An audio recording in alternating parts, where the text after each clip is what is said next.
What up, everybody? I'm here with, of course, the weapon, Chase Walden. What's up, buddy? What's going on, everybody?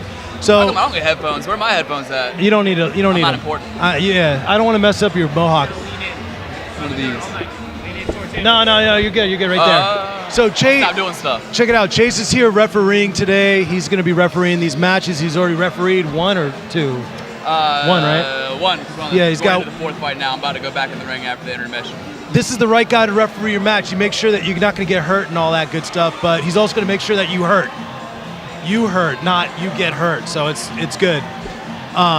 Semantics. I mean, come on. Chase has got some crazy stuff going down and I got to plug the guy because he's doing some crazy work down in the Norfolk, Virginia Beach area, right? Yeah, man, we got a lot of stuff going on. We opened Grindstone Athletics 12 months ago in January, so we're closing out our 12th month of business right now, growing exponentially, faster than expected to, which is really nice. Yeah, good. Yeah, it's totally cool. A nice little surprise for us. But being ahead of schedule is awesome, but we're not in the business to be ahead of schedule. We want to own the schedule. Right. You know what I mean? That's we're ready to. We get through small things. We want bigger things. You know what I mean? Okay, so Chase he's been a fight game guy. He's been a Righteous Anger podcast guy. I need to get him on the formula because he's also a business owner, and the formula is all about how did you get your success? You know what I mean? So after a while, when this guy is just like freaking, like making it rain everywhere, I'm gonna have to be like, well, dude, what did you do? How did you make that happen? You know what I mean? Man, I wish I had like a really cool answer for you. You don't have it yet. No, you don't have it yet. Oh, okay. I wish I had a cool answer. A year from now, you better have it because then I'm gonna want you on the show. That's the idea, absolutely. That's what I'm talking about. And the other thing is, what's going on with your career? Are you still on top of that? Or are you worried about Absolutely, other fighters? Man. I've had several contracts in the past 2 years. My last fight was fought for Glory World Series at Glory 32 in Norfolk, Virginia, which was awesome. And I got to get a win on the biggest kickboxing card in the world in front of my hometown, which was great. And then no more than 3 weeks later, I was in Bangkok, Thailand, and I took a main event fight on television over there for the Super Muay Thai promotion on WordPoint Channel 13. So that was really cool. And then once I got back to the States, I signed with Lions Fight. They offered me a 2-fight contract, which is standing. That's what I'm talking ended about. up having a hernia repair, and then we opened the business. And then that only took about a year or so to really recover from and get moving. And I've had at least 5 contracts with large organizations, small organizations, all fall through within 24 to 72 hours of the fight happening. And that's been a repetitive thing for maybe 8.5 months, almost a year. So now you're kind of like expecting it every time. You're just like, all right. Yeah, I'm setting myself up for a big drop off. You know what I mean? I'm just waiting to be disappointed. But the open call is out there, man. I'm willing to fight anybody in the 155, 160 weight class division for Muay Thai. That's not me trying to sound like a tough guy. That's me wanting a chance to do my job. If you're not out here to fight whoever you can, then you're not doing the right thing. There's smart fights and there's dumb fights. And I'm willing to take any smart fight that comes my way. There it is. And so you guys heard it here. So I say watch out for this guy. I know he's pessimistic right now because there's a lot of problems. But you know what they say is your time is coming, and it'll come before you expect it. Like, you won't even see it coming. You'll be like, whatever, it's not gonna. And then all of a sudden, boom! And it Hopefully happens. that's the way it works, man.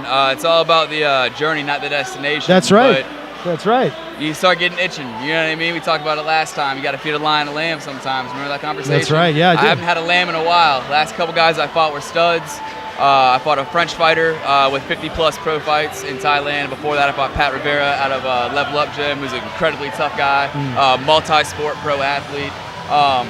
And I was excited about that, and I haven't had a chance to really fight somebody. Not just fight somebody that I want to fight. You know what I mean? Every time I get somebody that I want to fight, signing a contract, something medically happens or something happens, they have to pull out of the fight. Hey, real quickly, what do you mean by, like, what does it take for you to want to fight them? Like, what were you interested in?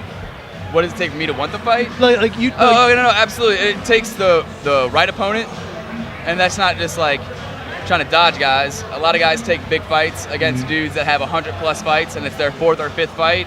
That's a dumb fight. That's not smart. That's not really. You might get something good out of that if you win, and the favors aren't in your chance. You want to fight somebody who's around your skill. You know what I mean? Somebody you think you can go with. Again, Got 4 pro fights now, and the last guy I fought had 50 plus pro fights. But jeez. I looked at him and I was like, no, I can fight that guy. A number is a number, you know what I mean? Who knows what kind of 50 fights those were? That could have been a bunch Who of knows? bums. You Yeah, know you what I don't, mean? you never know. Anything after 20 fights, you've basically seen what you're going to see. Yeah, You know what I where mean? was that? That was in Thailand. That was a Bangkok. Thailand Yeah, fight? Yeah.